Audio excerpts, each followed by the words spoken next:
Who do you think your biggest rivals are likely to be this season? Have you checked out how their preparations go?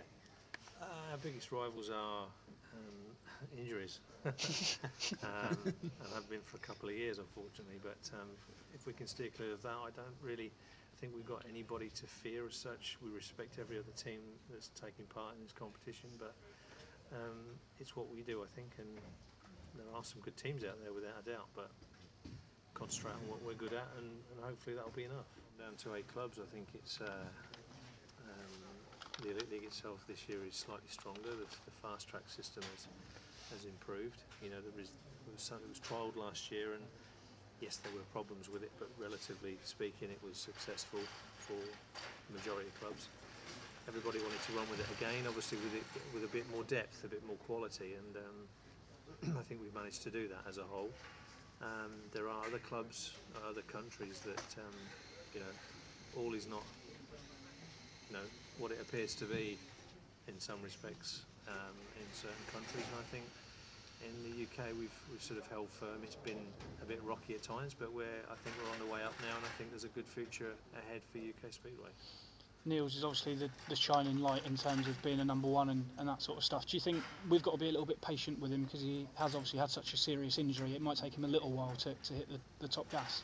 Maybe. I mean, it's difficult to say. I mean, you know, some riders just get on with it and hit the ground running straight away, and others take a little bit of time to find their feet and consistency. But you know, it's difficult. It is difficult to say. I think it's more realistic to say that to a rider. You know, probably at the bottom end of the team, as in Ashley, but I think with Niels, you know, it wouldn't surprise me if he hit the ground running and kicked on where he left off, if you know what I mean, from August last year. So we'll see.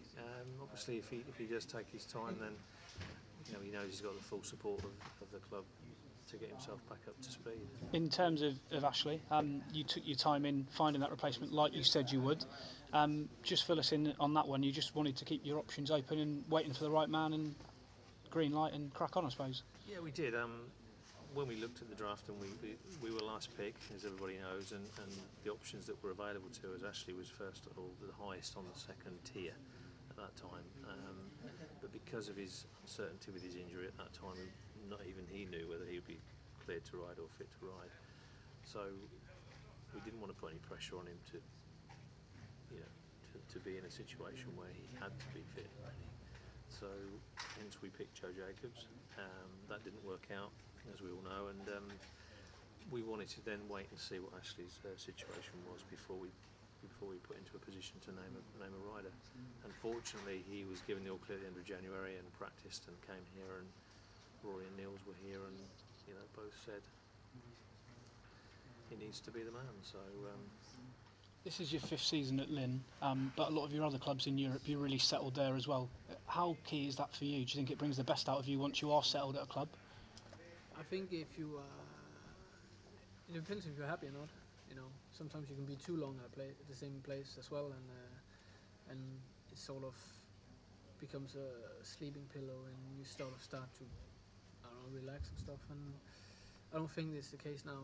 I think I'm pretty settled wherever I am, and I enjoy riding. So I think as long as I do that, then it takes something extra to change club, and I don't see a reason why I should do. You've obviously got the Elite League Riders Championship, GPs, World Cup, Lynn, your other clubs as well. There's a lot of trophies for you. Some people might have like a ranking order in what they'd want to do, but I suppose you want success in all of them. Yeah, for me it's just about winning wherever you go and perform wherever you go, and it's not really, of course, people look at the Grand Prix more, and of course there's a little bit of extra sort of prestige and everything there, and of course I can feel that myself as well, but it doesn't mean that everything else has to come second. You know, I still want to make the points that I should do, and I still want to win wherever I go. So that's been my sort of the way I've done things for the past years now, and it's been quite good for me that way, because you know, I will never come if I don't feel I'm prepared for it, and I don't think you'll get the results either. in terms of the UK, you've always been seen as one of the best riders in this country, but probably now you are the biggest name in this country riding. How does that make you feel? Any pressure? A bit of excitement?